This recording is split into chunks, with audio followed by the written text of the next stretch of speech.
ಇಂದಿನ ಈ ವಿಡಿಯೋನಲ್ಲಿ ಎಂ.ಡಿ. ಗೋಗೇರಿಯವರು ಬರೆದಿರುವಂತಹ ಕವಿ ಪತ್ನಿಯರ ಸಂದರ್ಶನ ಪಾಠದ ಸಾರಾಂಶವನ್ನು ತಿಳಿದುಕೊಳ್ಳಲು ಪ್ರಯತ್ನಿಸೋಣ. ಸಾಮಾನ್ಯವಾಗಿ ಕವಿಗಳು ತಮ್ಮ ಅಂತರಂಗದ ಭಾವನೆಗಳನ್ನು ಕಾವ್ಯಗಳ ಮೂಲಕ ವ್ಯಕ್ತಪಡಿಸುವವರಾಗಿ ನಮಗೆ ಪರಿಚಿತರಾಗಿದ್ದಾರೆ.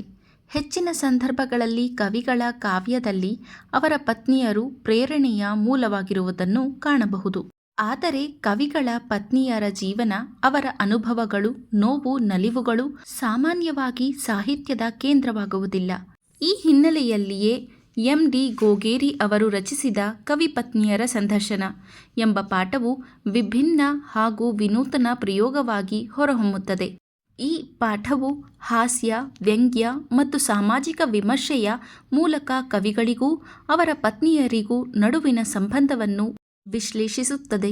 ಪತ್ರಕರ್ತ ಹಾಗೂ ಕವಿ ಆಗಿರುವ ಸುಬ್ಬಣ್ಣ ಹುಟ್ಟ ಎಂಬ ವ್ಯಕ್ತಿಗೆ ಕವಿ ಪತ್ನಿಯರ ಅನುಭವಗಳನ್ನು ನೇರವಾಗಿ ಸಮಾಜದ ಮುಂದೆ ತರಬೇಕು ಎಂಬ ಕಲ್ಪನೆ ಮೂಡುತ್ತದೆ. ಈ ವಿಚಾರವನ್ನು ತನ್ನ ಸಹೋದ್ಯೋಗಿಗಳಾದ ಕಟ್ಟಿಯವರು, ಹೂಲಿಯವರು, ವಿಜಯ ಮತ್ತು ಮಧುರಾ ಅವರೊಂದಿಗೆ ಹಂಚಿಕೊಂಡಾಗ ಎಲ್ಲರೂ ಈ ಪ್ರಯತ್ನವನ್ನು ಬೆಂಬಲಿಸುತ್ತಾರೆ. ಅದರಂತೆ ಪ್ರಸಿದ್ಧ ಪತ್ರಿಕೆಗಳಲ್ಲಿ ಕವಿ ಪತ್ನಿಯರ ಸಂದರ್ಶನಕ್ಕಾಗಿ ಆಹ್ವಾನ ನೀಡಲಾಗುತ್ತದೆ. ಈ ಪ್ರಕಟಣೆಗೆ ಅಪಾರ ಪ್ರತಿಕ್ರಿಯೆ ದೊರೆತು ನೂರಾರು ಕವಿಪತ್ನಿಯರು ಸಂದರ್ಶನದಲ್ಲಿ ಪಾಲ್ಗೊಳ್ಳಲು ನೋಂದಾಯಿಸಿಕೊಳ್ಳುತ್ತಾರೆ. ನಿಗದಿತ ದಿನ ಸಭಾಭವನದಲ್ಲಿ ಚುಟುಕು ಕವಿಗಳ ಪತ್ನಿಯರು, ಆಧುನಿಕ ವಚನಕಾರರ ಪತ್ನಿಯರು, ನವೋದಯ, ನವ್ಯ, ಬಂಡಾಯ, ದಲಿತ, ಮಕ್ಕಳ ಹಾಗೂ ಮಹಾಕವಿಗಳ ಪತ್ನಿಯರು ಸೇರಿ ದೊಡ್ಡ ಸಭೆ ಕಿಕ್ಕಿರಿದು ತುಂಬುತ್ತದೆ. ಸಾಹಿತ್ಯಾಸಕ್ತರು, ಕುತೂಹಲದ ಜನರೂ ಸಹ ಈ ಸಂದರ್ಶನವನ್ನು ನೋಡಲು ಸೇರುತ್ತಾರೆ. ಕೆಲ ಕವಿಗಳು ತಮ್ಮ ಪತ್ನಿಯರು ಏನು ಹೇಳುತ್ತಾರೆ ಎಂಬ ಭಯ, ಕುತೂಹಲದಿಂದ ಹಿಂದಿನ ಸಾಲುಗಳಲ್ಲಿ ಮೌನವಾಗಿ ಕುಳಿತುಕೊಳ್ಳುತ್ತಾರೆ.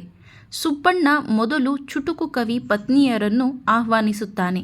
ಅವರು ತಮ್ಮ ಗಂಡಂದಿರು ಸದಾ ಹೆಂಡತಿಯನ್ನು ಗುರಿಯಾಗಿಸಿಕೊಂಡು ವ್ಯಂಗ್ಯ ಚುಟುಕುಗಳನ್ನು ಬರೆಯುವುದರಿಂದ ಉಂಟಾಗುವ ನೋವನ್ನು ಹಾಸ್ಯಾತ್ಮಕವಾಗಿ ವ್ಯಕ್ತಪಡಿಸುತ್ತಾರೆ.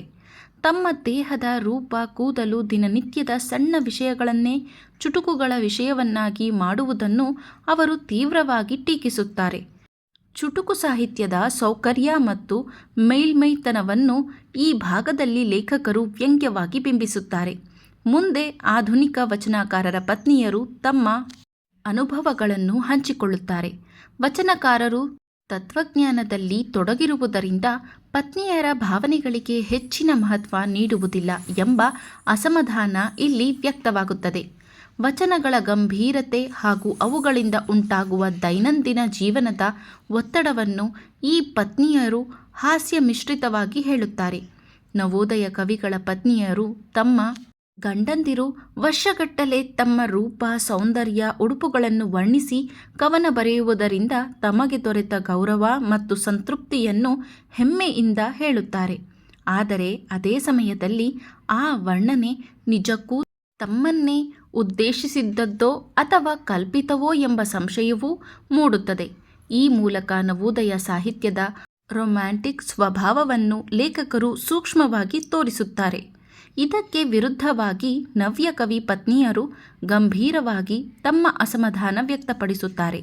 ನವ್ಯ ಕವಿಗಳು ಕಠಿಣ ಭಾಷೆ, ಅರ್ಥಗರ್ಭಿತ ಶೈಲಿ, ರಾಜಕೀಯ ಹಾಗೂ ಸಾಮಾಜಿಕ ವಿಷಯಗಳ ಮೇಲೆ ಹೆಚ್ಚು ಒತ್ತು ನೀಡುವ ಕಾರಣ ಕುಟುಂಬ ಜೀವನಕ್ಕೆ ಸಮಯ ನೀಡುವುದಿಲ್ಲವೆಂದು ಅವರು ಹೇಳುತ್ತಾರೆ. ಮದ್ಯಪಾನ, ಧೂಮಪಾನ ಮುಂತಾದ ದುಶ್ಚಟಗಳನ್ನು ಇಲ್ಲಿ ಉಲ್ಲೇಖಿಸಲಾಗುತ್ತದೆ.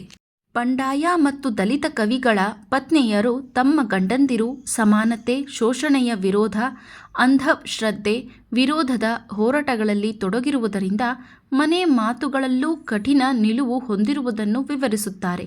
ಅವರ ತಾತ್ವಿಕ ನಿಲುವುಗಳಿಗೆ ಗೌರವ ಇದ್ದರೂ ವೈಯಕ್ತಿಕ ಜೀವನದ ಕಷ್ಟಗಳು ಇಲ್ಲಿ ಹೊರಹೊಮ್ಮುತ್ತವೆ.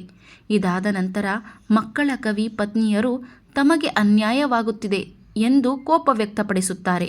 ಮಕ್ಕಳ ಕವಿತೆಗಳು ಕೂಡ ಸಾಹಿತ್ಯವೇ ಎಂಬ ಆತ್ಮಗೌರವವನ್ನು ಅವರು ಪ್ರತಿಪಾದಿಸುತ್ತಾರೆ. ಮಕ್ಕಳ ಕುರಿತ ಸರಳ ಕಾವ್ಯಗಳು ಮನೆಯ ಶಾಂತಿಗೆ ಅಡ್ಡಿಯಾಗುವುದಿಲ್ಲ ಎಂಬುವುದು ಅವರ ಅನುಭವ. ಕೊನೆಗೆ ಮಹಾಕವಿ ಪತ್ನಿಯರು ತಮ್ಮ ಗಂಡಂದಿರು ವರ್ಷಗಟ್ಟಲೆ ದುಡಿದು ಬರೆದ ಭಾರೀ ಮಹಾಕಾವ್ಯಗಳ ಹಿನ್ನೆಲೆಯನ್ನು ವಿವರಿಸುತ್ತಾರೆ. ತಮ್ಮ ತ್ಯಾಗ, ಶ್ರಮ, ಹಣದ ನಷ್ಟಗಳ ನಡುವೆಯೂ ಮಹಾಕವಿ ಪತ್ನಿ ಎಂಬ ಗೌರವವೇ ತಮ್ಮ ಸಂತೋಷವೆಂದು ಅವರು ಹೇಳುತ್ತಾರೆ. ಮಹಾಕವಿಗಳ ಅಹಂಕಾರ, ಪ್ರಶಂಸೆಗಳ ಹಂಗೂ ಇಲ್ಲಿ ಸೌಮ್ಯ ವ್ಯಂಗ್ಯಕ್ಕೆ ಒಳಗಾಗುತ್ತದೆ. ಒಟ್ಟಿನಲ್ಲಿ ಕವಿಪತ್ನಿಯರ ಸಂದರ್ಶನ ಪಾಠವು ವಿವಿಧ ಸಾಹಿತ್ಯ ಚಳವಳಿಗಳ ಸ್ವಭಾವವನ್ನು ಕವಿಪತ್ನಿಯರ ದೃಷ್ಟಿಕೋನದಿಂದ ಅನಾವರಣಗೊಳಿಸುತ್ತದೆ. ಹಾಸ್ಯ ಮತ್ತು ವ್ಯಂಗ್ಯದ ಮೂಲಕ ಲೇಖಕರು ಕವಿಗಳ ವ್ಯಕ್ತಿತ್ವ, ಸಾಹಿತ್ಯದ ದಿಕ್ಕು ಮತ್ತು ಅದರ ಪರಿಣಾಮಗಳನ್ನು ಸಾಮಾಜಿಕವಾಗಿ ವಿಮರ್ಶಿಸಿದ್ದಾರೆ. ಈ ಪಾಠವು ಕೇವಲ ಮನರಂಜನೆಯಲ್ಲ, ಸಾಹಿತ್ಯ ಮತ್ತು ಜೀವನದ ನಡುವಿನ ಅಂತರವನ್ನು ಚಿಂತನೆಗೆ ಒಡ್ಡುವ ಮಹತ್ವದ ಕೃತಿಯಾಗಿದೆ.